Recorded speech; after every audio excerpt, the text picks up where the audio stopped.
धन्यवाद संत जी। सबसे पहले आज 76वें गणतंत्र दिवस के अवसर पर किसान उच्च विद्यालय मदरडी की तरफ से यहाँ उपस्थित सभी शिक्षक शिक्षिकाएं, विद्यालय परिवार के सभी सदस्य, छात्र छात्राएं, सभी को मैं शुभकामना देना चाहता हूं, हार्दिक अभिनंदन करता हूं। हर वर्ष की बात ही हम लोग आज 26 जनवरी को गणतंत्र दिवस मना रहे हैं। आप इतिहास से भली भांति परिचित हैं और इतिहास पढ़ते भी आ रहे हैं कि 26 जनवरी हम लोग क्यों मनाते हैं। इसका नाम ही है गणतंत्र दिवस। गणतंत्र, गण मतलब राष्ट्र या राष्ट्र की जनता, तंत्र मतलब सिस्टम। 26 जनवरी 1949 को जिस दिन से इस देश में संविधान लागू हुआ, कहने का मतलब अपना तंत्र लागू हुआ, सिस्टम लागू हुआ, अपना विधि विधान लागू हुआ, उसी दिन के उपलक्ष्य में हम लोग गणतंत्र दिवस मनाते हैं। गणतंत्र दिवस जो है हमारे आज़ादी के लड़ाई के बाद 26 जनवरी 1949 जो है एक अहम पड़ाव है। जैसा कि आप जानते हैं 15 अगस्त 1947 को जब आज़ादी मिली, ये देश बिखरा हुआ था, कई रियासतें थी, धर्म जात पात कई तरह की व्यवस्था था और सब बटे हुए थे हम लोग। 26 दिन उसी को लोगों के बीच में विचार आया कि इस देश को कैसे गवर्न किया जाए। ये देश तो सभी धर्मों का देश है, दुनिया के सभी धर्म इसी देश में रहते हैं। कोई ऐसा दुनिया में देश नहीं है जहां दुनिया के सभी धर्म के लोग रहते हैं। भारत एकमात्र ऐसा देश है जहां सभी धर्म के लोग रहते हैं। तो उस स्थिति में कोई एक धार्मिक व्यवस्था तो यहाँ लागू नहीं किया जा सकता है। तो उसको शासित करने के लिए, गवर्न करने के लिए एक संविधान की जरूरत थी, जो संविधान सभा के लोगों ने संविधान का निर्माण किया और उसमें बाबा साहब अम्बेडकर का अहम भूमिका रहा, या कहिए कि गाइडिंग फोर्स रहे। वो उन्होंने संविधान को रूप दिया और 26 जनवरी 1949 को संविधान लागू हुआ, अपना सिस्टम लागू हुआ।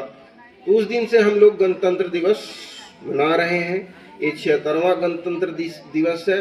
कल मैं राष्ट्रपति महोदया का गणतंत्र दिवस के संध्या पर जो राष्ट्र को नाम संबोधित करती है, उसमें बोल रही थी कि किसी राष्ट्र के जीवन में 76 वर्ष जो है वो पलक झपकने जैसा है।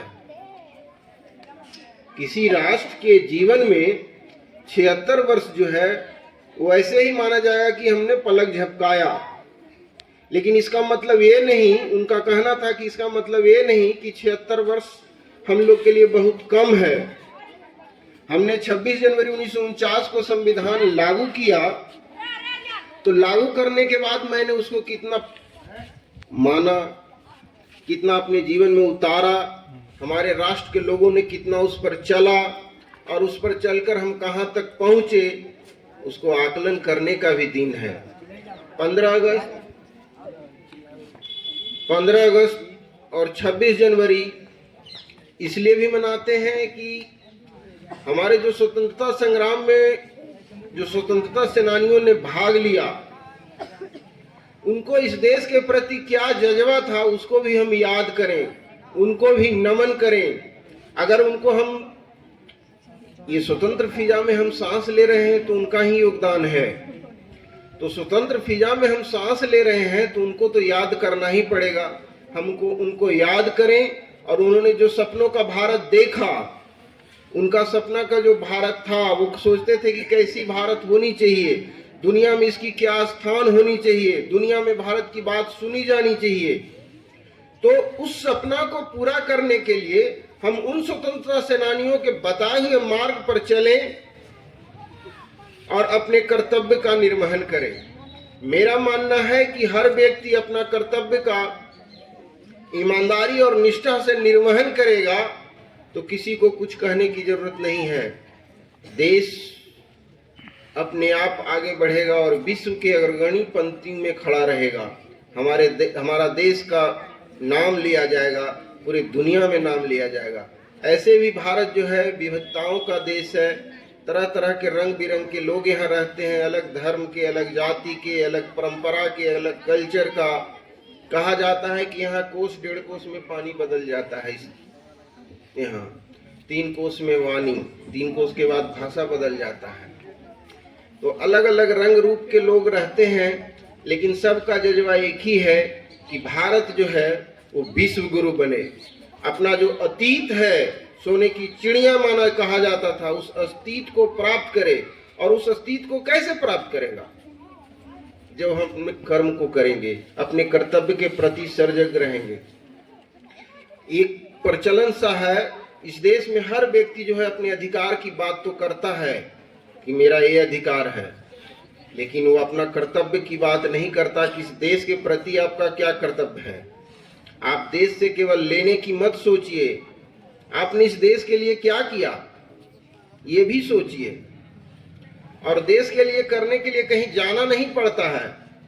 जो आपके लिए कार्य निर्धारित है, समाज ने, गणतंत्र ने, सिस्टम ने जो आपके लिए वर्क निर्धारित किया है, जो कार्य निर्धारित किया है, उस कार्य को कीजिए। ये सिस्टम अपने आप फ्लरिश करेगा, अपने आप फले फूलेगा। और जब सिस्टम सही ढंग से चलेगा तो देश आगे बढ़ेगा। देश आगे बढ़ेगा तो हम गौरवान्वित होंगे, आप गौरवान्वित होइएगा, आपके लिए सब व्यवस्था सही रहेगा। तो भारत जो है अभी निर्माण काल में है, अभी युवा अवस्था में नहीं पहुंचा। किसी देश काल का जो 76 वर्ष होता है वो युवा अवस्था नहीं है, लेकिन हम उसके ओर अग्रसर हैं। दुनिया के सबसे युवा देश हैं। तो हमारा कर्तव्य है कि हम इस सिस्टम ने जो हमारे लिए कार्य निर्धारित किया है उस सिस्टम में चलें, उसको फॉलो करें। देश हमारा आगे बढ़ेगा।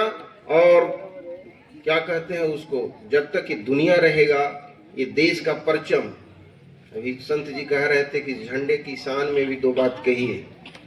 तो मेरा मानना है कि जब तक ये दुनिया रहेगा, अब ये देश का परचम जो है, ये तिरंगा जो है, हमारी आन बान शान का जो प्रतीक है, वो इसी तरह से लहराता रहेगा।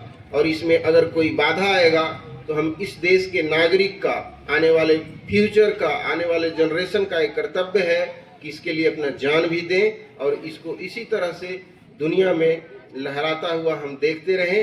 यही हर व्यक्ति के जीवन का कामना होना चाहिए।